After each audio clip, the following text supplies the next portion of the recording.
Then there is another allegation there. We Muslims unanimously agree that the Quran was revealed to Prophet Muhammad sallallahu alaihi wasallam not in a book format. We all know this. At that time there was no paper industry. Paper industry was introduced in China for the first time almost in 1611 Christian era. So when the Prophet sallallahu alaihi wasallam was receiving the revelation, there was no book format. But you see, Zalikal Kitab, where is that book? Your Quran begins with saying Zalikal Kitab. In that book, where is that book? Al Kitab. You're saying Al Kitab, but there is no Kitab. Ask any Muslim, was a Kitab given to Prophet Muhammad sallallahu alaihi wasallam? We say no. No Kitab was given to him. But the Quran begins saying Zalikal Kitab. You see, two mistakes now. One is Zalika, the other is Kitab. Neither is it Zalika, it should be Hazal. And then the word Kitab.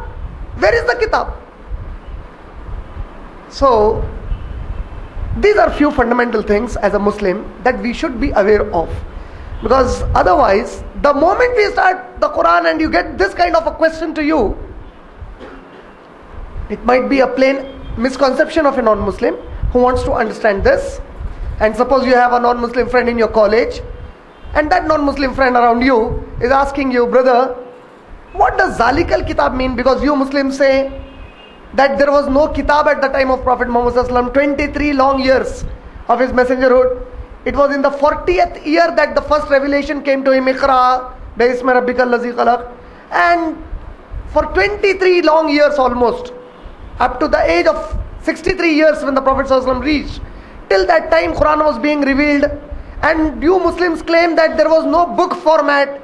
But you are beginning the Quran saying Zalikal Kitab. Where is that Kitab? So if you don't know the answer, as a Muslim, it's not good for us. The answer is very simple. There are two basic interpretations given for the word Zalika being used there. One of the interpretation, or an explanation I would say rather, not interpretation, but the correct word would be an explanation. The word Zalika there is a usage of a common man's language.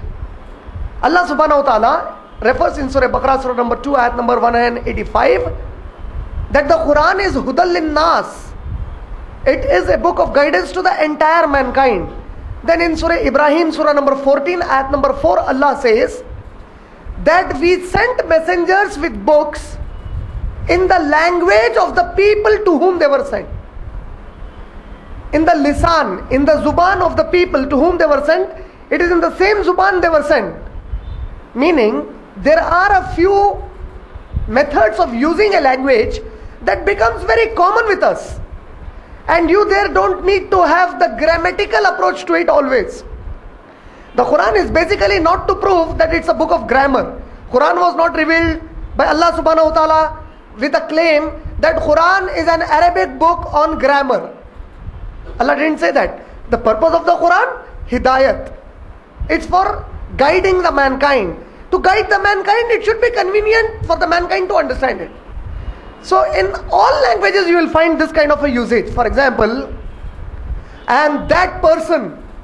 You heard that? Sometimes we say, मैं वो इंसान हूँ. In Urdu, we say, मैं वो इंसान हूँ. And that person. But I am that person. You are giving a statement very illogical now. I am that person. What does it mean? So you try to say that it is an exaggeration of a feeling. It is to stress about yourself. I am that person. I am that person. You see, how can you be that? You can be this and this person. That is more appropriate in approach. But the usage of the language becomes such that these contradictions remain no more a contradiction, but it becomes an approach to make others understand the importance of something.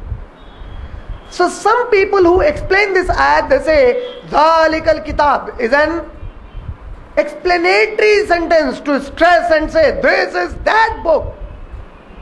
I am that person. This is that book. La raiba fi. about which there should be no doubt. It is that kind of an explanation.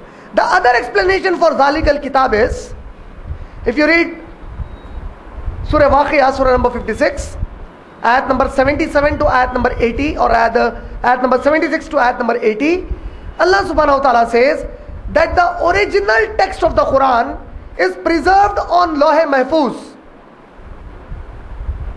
And where is Lawh Mahfuz? Near the Arsh of Allah subhanahu wa ta'ala. What is Lawh Mahfuz? Lawh Mahfuz is that slate on which Allah subhanahu wa ta'ala has written the entire destiny of the entire universe. So the entire Quran is also written there. And if you read Surah Waqiyah, Surah number 56, ayat number 76 to ayat number 80, one of the ayat is La yamassuhu illa al-mutahharun. None can touch it except the mutahharin. The tafsir for that ayat, inshallah, when we come, or the explanation, will go with it then. But as of now, none can touch except the mutahharin. So the mutahharin are special angels of Allah subhanahu wa ta'ala who are most pure. And Allah says none can approach that Lawh Mahfuz where the Quran is preserved on that Lawh Mahfuz. That portion of the Lawh Mahfuz where Quran is preserved, none can approach it except the mutahharin. Now, to become as an explanation very understandable in our computer savvy world, to put it in our language where we can understand more conveniently, you see, on your system you have many folders. Then in the folders you have many files. Now this Lawh Mahfuz altogether is a big folder with many files, and one of the file there is Al-Quran Al-Kareem. So Allah is saying none can approach that file of Al-Quran Al-Kareem except the mutahharin, except those who are most pure. So the people who give Zalik al-Kitab, meaning that book which is on Lawh Mahfuz, Zalik al-Kitab, the one, that book, there is no doubt in it. No doubt for what?